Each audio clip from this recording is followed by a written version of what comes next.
एक बार की बातें, गांव में रमन और रामू नाम के दो भाई रहते थे। दोनों के माता पिता ने दोनों के नाम पर खेतों को बराबर हिस्सों में बांट दिया था। दोनों की शादी हो चुकी थी और दोनों के ही पत्नियों में आपस में बिल्कुल भी नहीं बनती थी। अरे दीदी, क्या बताऊं, आजकल तो ना घर में पैसा है और ना ही खाने को दाना। अरे देवरानी जी, उतना ही फेंको जितना समेट सको।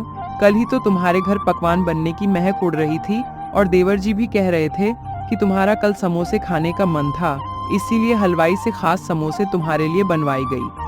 अरे दीदी, वो तो जाने कितने दिन पुरानी बात हो गई है। अरे हाँ, सदियों बीत गए हैं ना जैसे। अरे आपसे तो बात ही करना बेकार है। अरे बात करो, कोई समस्या नहीं, लेकिन ये राग लीला हमारे सामने नहीं गाया करो। रामू की पत्नी उठकर अपने घर आ जाती है और रामू ने उसे परेशान देखा तो पूछा, क्या हुआ, क्यों उदास हो? अरे उदास नहीं हूँ, ये जेठानी जी अपने आप को जाने क्या समझती है। जब देखो मुझे नीचा दिखाती है।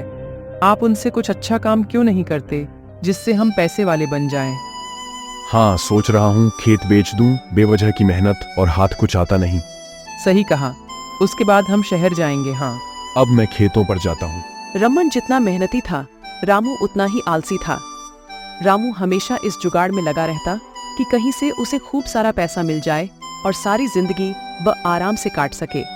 एक दिन दोनों भाई खेतों पर काम कर रहे होते हैं। रमन भैया, मैं इस बार सोच रहा हूँ कि हम इस बार खेत में फसल न लगाए। क्यों, ऐसा क्यों भला हम इस बार खेत में फसल क्यों ना लगाए? वो इसीलिए कि मुझे लगता है कि इस बार मौसम कुछ अच्छा नहीं रहने वाला है। देखो तो आधा सावन बीत गया है और बारिश ही नहीं आई। अरे अभी बारिश नहीं आई है तो बाद में तो आएगी ना, और हमें कैसे पता कि कब बारिश होगी और कब नहीं? हाँ ठीक है, लेकिन मैं सोच रहा हूँ कि खेतों को बेचकर शहर में जाकर कोई काम कर लूं। ऐसा ना करना, खेतों को ना बेचना, इसके अलावा और है भी क्या हमारे पास? अरे भैया, पहली बात तो ये कि आप हमारे खेत मत कहाँ करो। वो खेत आपका है और ये खेत मेरा।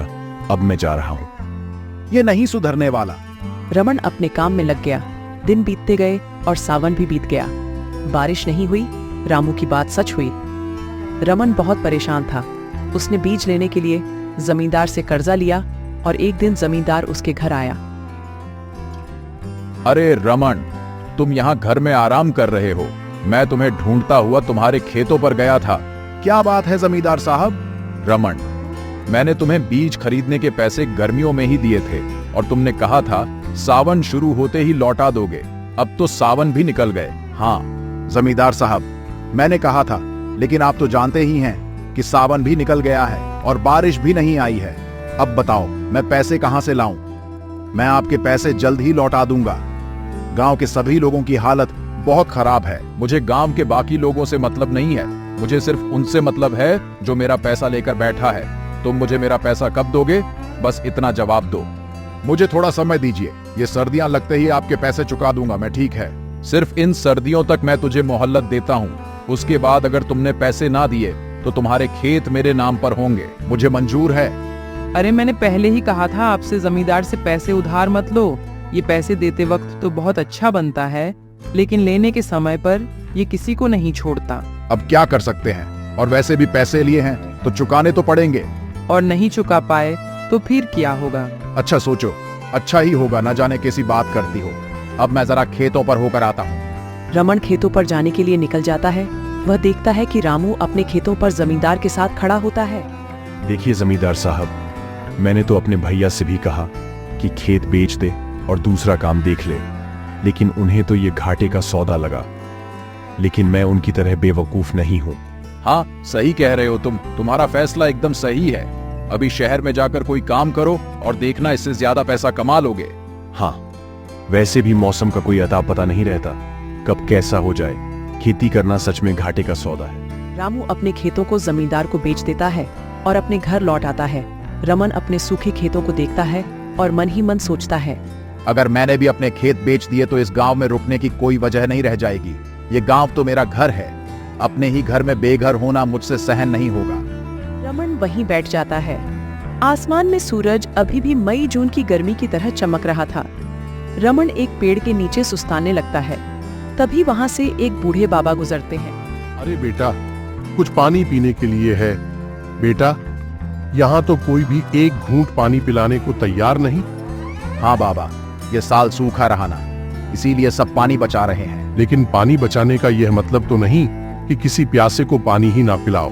सही कहा आपने, आप चिंता ना करो, ये लो मेरे पास पानी है। रमन बूढ़े बाबा को पानी पिला देता है। तुम्हारा बहुत बहुत धन्यवाद। लेकिन तुम इतनी धूप में इन सूखे खेतों पर क्या कर रहे हो? कुछ नहीं, मैं बस बारिश का इंतजार कर रहा हूँ, लेकिन अब बारिश आ भी गई तो कोई फायदा नहीं होगा। ऐसा क्यों भला? वो मेरे बीज खराब हो चुके हैं, नए बीज लेने के पैसे नहीं है, और जमींदार का कर्जा नहीं चुकाया तो यह खेत भी मेरे नहीं रहेंगे। परेशान मत हो, तुम्हें मैं कुछ देता हूँ। बाबा, आपके पास मेरे लिए क्या है? ये लो, इन बीजों को अपने खेतों में बो दो। ये बीज बहुत ही कम पानी में उग जाते हैं, शायद ये तुम्हारे कुछ काम आ सके। लेकिन यहाँ तो एक बूंद पानी भी नहीं है। गांव से दूर जो नदी है वहां से मुझे पानी लाकर इसमें डालना होगा। हाँ, मेहनत तो तुम्हें करनी होगी। ठीक है, वैसे भी मेरे पास कोई उपाय नहीं है। ठीक है, अब मैं चलता हूँ। बूढ़े बाबा वहां से चले गए और रमन ने बीज अपने खेतों में बो दिए। उसे खेतों में मेहनत करता देखकर आसपास के लोगों ने कहा, और रमन ने बीज अपने खेतों में बो दिए। उसे खेतों में मेहनत करता देखकर आसपास के लोगों ने कहा, अरे रमन पागल हो गया है क्या? ये क्या कर रहा है? बिना बारिश के बीज बो रहा है। तो थाली भी तो नहीं बैठ सकता। लेकिन तुम्हारा भाई रामू तो खेत बेचकर शहर निकल गया। मुझ तो मिलकर भी नहीं गया, ना समझ है। फिलहाल तो तुम ही ना समझ से लग रहे हो। रमन लोगों की बातों को नजरअंदाज कर देता है और अपने काम में लगा रहता है। अब सूरज उगने से पहले ही गांव से बाहर नदी पर जाता है और दोपहर होने तक पानी भर लाता है, और उसे ऐसा करते देखकर गांव के लोग उसका मजाक भी बनाते हैं।